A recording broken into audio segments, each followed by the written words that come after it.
দেখি কেউ একজন আমার গাড়িটা দখল করে নিছে। হেই বিল্লু, হ্যাঁ Billu, nice to meet you. কী অবস্থা? এটা কি তোমার ঘুমানোর জায়গা? ওয়াই তুমি আমার বাইকের উপর কেন? Why you sleep on my bike? Please tell me. এই প্লিজ টেল মি, কী অবস্থা তোমার?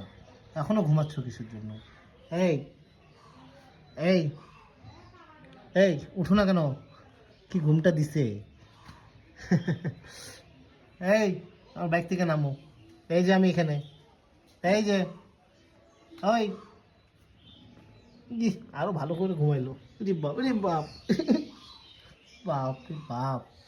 আসলে ও ঘুমাইলে আশেপাশে কোনো নয়েজ আসতেছে কিনা বা আশেপাশে কেউ কথা বলছে কিনা সেটাও মানে সেটাও চিন্তা করে না। দেখেন ও কত সুন্দরভাবে কথা মানে ঘুমাচ্ছে আর কি। আমি এত কথা বলতেছি, ও কত সুন্দরভাবে ঘুমাচ্ছে।